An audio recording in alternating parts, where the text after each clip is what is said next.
اللہ نے مومنوں سے ان کی جانیں اور ان کے مال خرید لیے ہیں اور اس کے عوض ان کے لیے بہشت تیار کی ہے۔ یہ لوگ اللہ کی راہ میں لڑتے ہیں تو مارتے بھی ہیں اور مارے بھی جاتے ہیں۔ یہ تورات اور انجیل اور قرآن میں سچا وعدہ ہے جس کا پورا کرنا اسے ضرور ہے، اور اللہ سے زیادہ وعدہ پورا کرنے والا کون ہے؟ تو جو سودا تم نے اس سے کیا ہے اس سے خوش رہو، اور یہی بڑی کامیابی ہے۔ توبہ کرنے والے، عبادت کرنے والے، حمد کرنے والے، روزہ رکھنے والے، رکوع کرنے والے، سجدہ کرنے والے، نیک کاموں کا امر کرنے والے اور بری باتوں سے منع کرنے والے، اللہ کی حدوں کی حفاظت کرنے والے، یہی مومن لوگ ہیں۔ اور اے پیغمبر، مومنوں کو بہشت کی خوشخبری سنا دو۔ پیغمبر اور مسلمانوں کو شایع نہیں کہ جب ان پر ظاہر ہو گیا کہ مشرک اہل دوزخ ہیں تو ان کے لیے بخشش مانگیں، گو وہ ان کے قرابت دار ہی ہوں۔ اور ابراہیم کا اپنے باپ کے لیے بخشش مانگنا تو ایک وعدے کے سبب تھا جو وہ اس سے کر چکے تھے، لیکن جب ان کو معلوم ہو گیا کہ وہ اللہ کا دشمن ہے تو اس سے بیزار ہو گئے۔ کچھ شک نہیں کہ ابراہیم بڑے نرم دل اور متحمل تھے، اور اللہ ایسا نہیں کہ کسی قوم کو ہدایت دینے کے بعد گمراہ کر دے جب تک ان کو وہ چیز نہ بتا دے جس سے وہ پرہیز کریں۔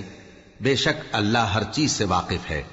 اللہ ہی ہے جس کے لیے آسمان اور زمین کی بادشاہت ہے، وہی زندگانی بخشتا اور وہی موت دیتا ہے، اور اللہ کے سوا تمہارا کوئی دوست اور مددگار نہیں ہے۔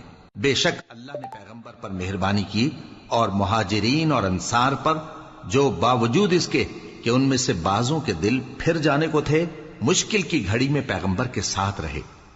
پھر اللہ نے ان پر مہربانی فرمائی، بے شک وہ ان پر نہایت شفقت کرنے والا ہے، بڑا مہربان ہے۔ اور ان تینوں پر بھی جن کا معاملہ ملتوی کیا گیا تھا، یہاں تک کہ جب زمین باوجود فراخی کے ان پر تنگ ہو گئی اور ان کی جانیں بھی ان پر دوبھر ہو گئیں، اور انہوں نے جان لیا کہ اللہ کی گرفت سے بچنے کے لیے کوئی جائے پناہ نہیں مگر اسی کی طرف رجوع کرنا، پھر اللہ نے ان پر مہربانی کی تاکہ توبہ کریں۔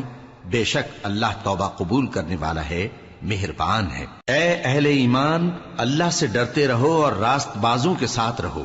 اہل مدینہ کو اور جو ان کے آس پاس دیہاتی رہتے ہیں ان کو شایع نہ تھا کہ اللہ کے پیغمبر سے پیچھے رہ جائیں، اور نہ یہ کہ اپنی جانوں کو ان کی جان سے زیادہ عزیز رکھیں۔ یہ اس لیے کہ انہیں اللہ کی راہ میں جو تکلیف پہنچتی ہے، پیاس کی یا محنت کی یا بھوک کی، یا وہ ایسی جگہ چلتے ہیں کہ کافروں کو غصہ آئے، یا دشمنوں سے کوئی چیز لیتے ہیں، تو ہر بات پر ان کے لیے عمل نیک لکھا جاتا ہے۔ کچھ شک نہیں کہ اللہ نیکوکاروں کا اجر ضائع نہیں کرتا۔ اور اسی طرح وہ جو خرچ کرتے ہیں، تھوڑا یا بہت، یا کوئی میدان طے کرتے ہیں، تو یہ سب کچھ ان کے لیے اعمال صالحہ میں لکھ لیا جاتا ہے تاکہ اللہ ان کو ان کے اعمال کا بہت اچھا بدلہ دے۔ اور یہ تو ہو نہیں سکتا کہ مومن سب کے سب نکل آئیں، تو یوں کیوں نہ کیا کہ ہر ایک جماعت میں سے چند اشخاص نکل جاتے تاکہ دین کا علم سیکھتے اور اس میں سمجھ پیدا کرتے، اور جب اپنی قوم کی طرف واپس آتے تو ان کو ڈر سناتے تاکہ وہ بھی محتاط ہو جاتے۔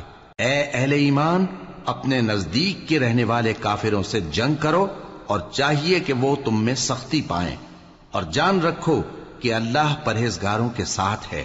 اور جب کوئی سورت نازل ہوتی ہے تو بعض منافق پوچھتے ہیں کہ اس سورت نے تم میں سے کس کا ایمان زیادہ کیا ہے؟